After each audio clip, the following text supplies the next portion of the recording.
Amos tungkol sa Juda at sa Jerusalem. Sa mga huling araw, ang bundok na kinatatayuan ng templo ng Panginoon ay mamumukod sa taas sa lahat ng bundok. Daragsa sa kanya ang lahat ng bansa. Ang maraming taong lalapit sa kanya ay magsasabi ng ganito, "Hali kayo, umahon tayo sa bundok ng Panginoon, sa templo ng Diyos ni Jacob, upang malaman natin ang kanyang mga daan at matuto tayong lumakad sa kanyang mga landas. Sapagkat sa Sion magmumula ang kautusan at sa Jerusalem ang salita ng Panginoon. Siya ang mamamagitan sa mga bansa at magpapairal ng kapayapaan. Kung magkagayon, gagawin na nilang sudsod ang kanilang mga tabak at karit ang kanilang mga sibat.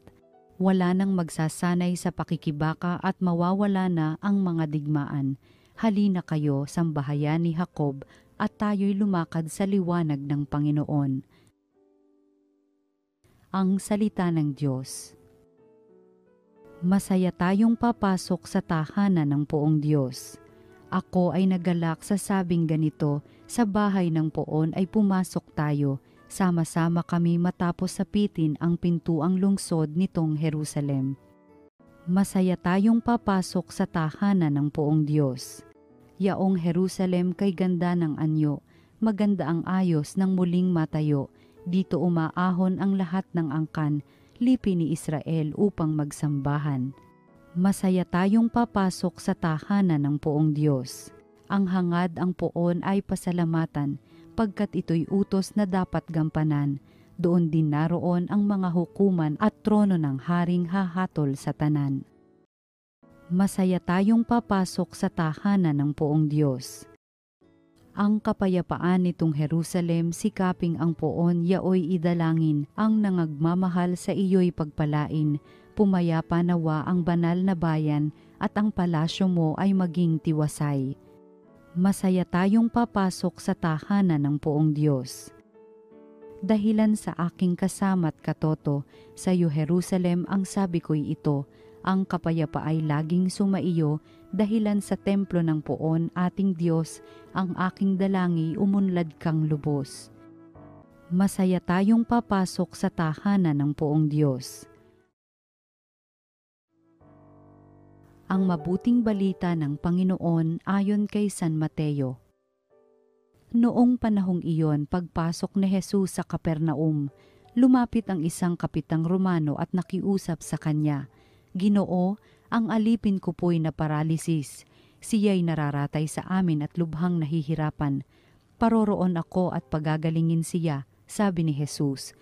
Ngunit sumagot sa kanya ang kapitan, "Ginoo, hindi po ako karapat dapat napuntahan pa ninyo sa aking bahay.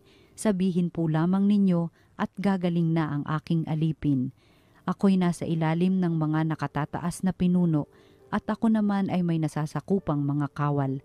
Kung sabihin ko sa isa, humayo ka, siya'y humahayo, at sa iba, halika, siya'y lumalapit, at sa aking alipin, gawin mo ito, at ginagawa niya." Namangha si Jesus nang marinig ito at sinabi niya sa mga taong sumusunod sa kanya, "Sinasabi ko sa inyo na hindi ako nakatagpo kahit sa Israel ng ganito kalaking pananalig. Tandaan ninyo, marami ang darating buhat sa silangan at kanluran at dudulog sa hapag na kasalo ni na Abraham, Isaac at Jacob sa kaharian ng langit." Ang mabuting balita ng Panginoon. Pinupuri ka namin, Panginoong Hesukristo. Mga kapanalig, narinig po natin ang mabuting balita sa Lunes na ito ng unang linggo ng Adbyento. Dahil ito ay unang linggo ng Adbyento, ay pumasok na po tayo sa kapanahunan ng paghihintay at paghahanda sa pagdating ng Panginoon. No? At kapag tayo ay naghihintay at naghahanda, ano ang mga dapat na katangian na ating ibabaon sa paghahandang ito sa ngayong kapanahunan ng Adbyento? Sa ngayong panahon ng Adbyento, ng paghahanda sa pagdating ng Panginoon, ano po ang dalawang mahalagang katangian na dapat nating babaunin? Ang ebanghelyo ngayon ay nagtuturo sa atin ng dalawang bagay. Una ay ang pananampalataya. Yan, kahit anuman na ating kailangan ay naroon ang ating pananampalataya.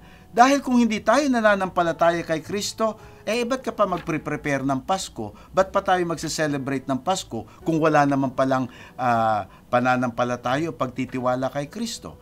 So tanging belief in Christ ang nagbibigay kahulugan ng ating paghahanda sa Kapaskuhan. Nawa mga kapatid ay lagi nating babaunin yan at lalo pa nating palalalimin ang ating pananampalataya. Isang napakagandang halimbawa, itong centurion sa ating ebanghelyo na bagamat hindi siya Hudyo, hindi pa siya disipulo ng ating Panginoon, ngunit nananampalataya na siya. No, kaya't nagpadala siya ng tao para sunduin si Kristo at pagalingin ang kanyang alipin. No, alipin niya lang yun. Katulong niya lang sa bahay, kasambahay niya lang. No? Ngunit, iniling niya sa Panginoon na pagalingin. Ganun ang kanyang pananampalataya. At nung sabi ng Panginoon, sige, puntahan natin. Yung sabi niya, wag na lang ho, naniniwala ko, sabihin niyo lang. Sabihin niyo lang ang by the word of God alone, by the word of Jesus alone, it can make it happen. And so, napakalalim nung kanyang pananampalataya. Kaya nga't pinuri ng Panginoon yung pananampalataya ng centurion na ito. Sana po mga kapatid, matularan natin ang ganyang uri ng pananampalataya at pananalig sa Diyos ngayong panahon ng Adbyento. Mapalalim pa natin yan, mapalawak pa natin ang ating pamumuhay pananampalataya. Ang pangalawa na dapat nating baon ngayong panahon ng Adbyento ay ang ating hope, ang ating pag-asa. Ang ating pag-asa na sa kabila ng lahat, ang Diyos na siyang ating manunubos ay darating sa atin. Ang hinihintay natin ay tunay na darating. Kailangan mo ng pag-asa dyan.